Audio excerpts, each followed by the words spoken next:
I am so sick of dieting. I'd give anything to just have a naturally thin body. You have one. You just didn't keep it that way. No, I mean like my friend Marie. She's effortlessly thin. I would want her body with her fantastic metabolism. And what if you could have it? You'd still wreck it. You'd look close to the way that you do now in a matter of weeks. Why? I said body and metabolism. Yes, but you'd still be stuck with me. Your brain. So? I am the reason for your poor food choices and perceived happiness. If you can't think like a thin girl, you will never be effortlessly thin. And that perfect thin body you want will be fatter in a few weeks. Well, that doesn't sound naturally thin now, does it? But what do I know?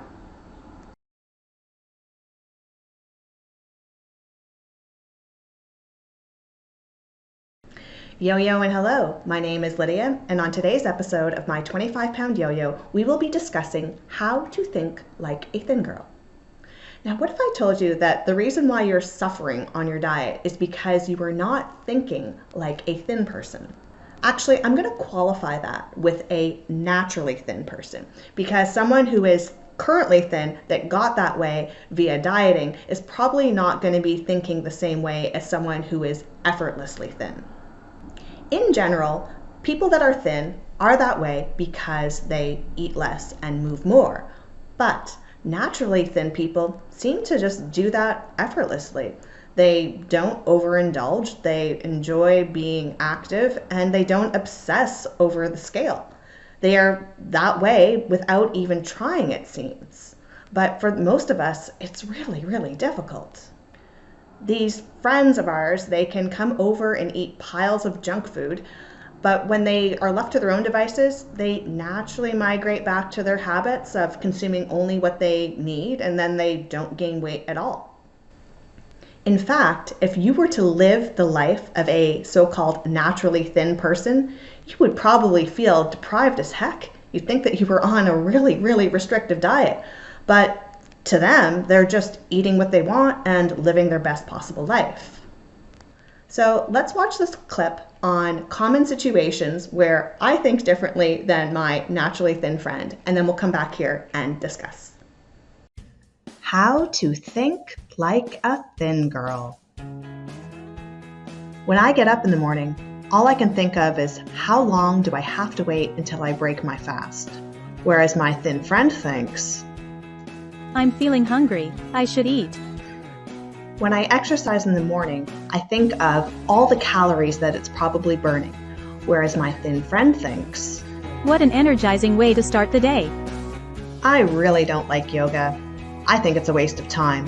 I don't do it because it doesn't burn that many calories. But my thin friend does. She thinks, it feels good and is good for the mind, body, and soul. When I see donuts in the break room, I want one, but I don't need one. Whereas my thin friend isn't even tempted. She thinks, those look lovely, but I'm still full from breakfast. I will pass this time, but maybe another time. When I'm at work, my thoughts are consumed with food. I'm literally counting down the seconds until I can eat. Whereas my thin friend is thinking, work, work, work, work, work, work, work. When it's time for lunch, I am so hungry. I just can't wait to eat. But I feel deprived because all that I get to have is my measured and weighed chicken salad. However, my thin friend could have the exact same salad, but thinks, I'm getting a bit hungry. Time for my tasty chicken salad. Yum. When I go for a walk after work, I think about the calorie burn that will be added to my daily total, whereas my thin friend thinks, this is such a nice day for a walk. I love getting out and enjoying the outdoors. When I'm out at a restaurant, I'm always looking for the item with the fewest calories, whereas my thin friend will look at the menu and think, what do I want? What do I want? What can I afford? While I'm eating my meal, I find it very difficult to stop, even when I'm full, because it just tastes so good, whereas my thin friend will think, I had a great meal, but now I'm full. I don't need to clean my plate. I'm happy and satisfied. If my thin friend offers to share dessert, I think it's a good idea because I don't want the extra calories, but deep down, I really want to eat the whole thing myself. Whereas she thinks, I'd like a taste, but no, I couldn't possibly eat it all. Sharing is a good idea. when I get home from a long day of work, I want to relax by doing absolutely nothing. Whereas my thin friend thinks that relaxation is. Dancing around the living room. I think that hobbies like listening to music, reading books, and doing puzzles are all better with a snack. Whereas my thin friend thinks. I get so distracted with my activities that I sometimes forget when it's time to eat. When I buy treats from the store, I often buy supersize or family size because it's cheaper and I get more. Whereas my thin friend thinks, Regular size is fine, I won't eat it all anyways, so why bother buying and wasting more? for me, watching TV or a movie at home always needs a snack. Whereas my thin friend thinks, TV and movies sometimes have a snack. I can take it or leave it. when I'm done eating my treat, I need to hide the evidence. I don't need to see those wrappers and packages. Whereas my thin friend, well, she thinks, I will just seal this up and save the rest for another day. if I'm hungry before bed, I tell myself, well, if you're out of calories, you just need to suffer. Whereas my thin friend thinks, It's late and I need sleep more than food. I really don't need to eat. Besides, I don't mind going to bed a little hungry. It will just mean I'm extra hungry for a good breakfast. at the end of the day, my negative thoughts have me feeling so deprived, even if I actually ate more than my thin friend. Whereas she feels.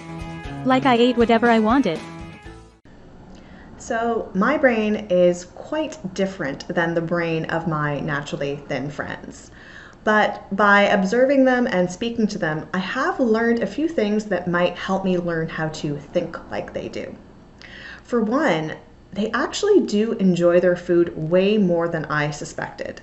In fact, I think that they enjoy it more than I do. I have these friends that will eat something that's decadent and delicious and comment on the texture and the underlying flavors and seem to really, really enjoy their food. And if they really, really like something and want more, they get up and get more and they eat it completely guilt-free. But they also have less of a tolerance for food that's not as good. For example, if there was a box of donuts and we each took a donut and we took a bite and realized that, oh, they're a little bit stale, I would go, it's stale, but I'll just finish it off anyways. It's still okay. Whereas my naturally thin friend would put it down and go, why bother? It's not very good. And not bothering, it has nothing to do with the calories in it. It just has to do with it doesn't taste very good, so why am I going to eat that?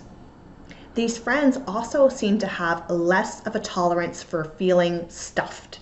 They will eat until they're satisfied, but they really don't like that feeling of being too full. They find it extremely uncomfortable and they would much rather stop eating before they get to that point. It's not a restriction of, no, I shouldn't because I'm going to get fat. It's I'm going to stop because I don't like that feeling of feeling overly full. Conversely, they also seem to have more of a tolerance for hunger. They view hunger as more of a signal from your body, like, oh, I'm hungry, it's time to eat. Versus, I think of hunger as torture. Like, oh, I'm so hungry. I can't believe I'm not eating enough. I'm starving. That's how I feel when I have hunger. Whereas for them, hunger is just, cute, time to eat. Likewise, they can also go to bed hungry. If they're at the end of the day and they think, okay, well, I don't need any food for sleep, they don't feel punished. I feel punished if I go to bed hungry, but they like, I don't need to eat right now and I need to sleep, so I'll just go to bed the way I am. Now, the other thing that they have, which I do think is a bit of a Houdini trick, is their ability to just take what they need from a package of chips or chocolate or candy and put it away and not devour the whole thing. They actually never have to self-talk themselves out of not eating the whole bag. They don't have to remind themselves just a portion, just a handful, only a few. They actually just take what they want and then they stop. And I've asked them, like, well, what if you want more? And they say, well, I'll just go get more if I want more. But the truth is, they actually don't want more. They just take what they need, take what they want, and move on. I've also found that they do exercise for either the enjoyment of the movement itself or for the non-weight related health benefits. If something is good for them, such as stretching, they'll do it.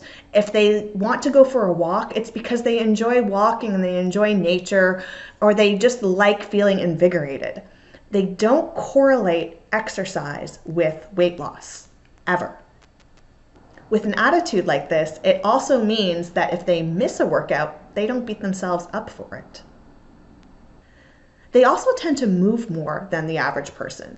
Their NEAT, their non-exercise activity, is much, much higher than the average people that I know. Like, when I get home, I don't really feel like doing much of anything. Whereas these people have just higher energy and are more likely to be dancing around the house and being just more active and fidgety in general. And that burns a lot more calories than just sitting on your butt. So now that we know that our brains work differently, what can we do to change them? No, I'm serious. What can we do to change them? Hypnosis, maybe?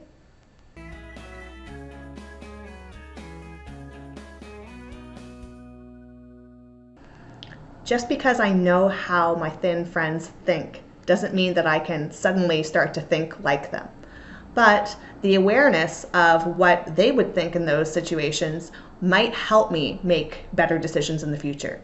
Maybe I need one of those bracelets, like the "What would Jesus do, but what would my thin friend do?" bracelets, to remind myself of how to make better choices in my life. But alas, this is my 25-pound yo-yo and not ways to brainwash yourself thin. So until next time, yo-yo and let's go.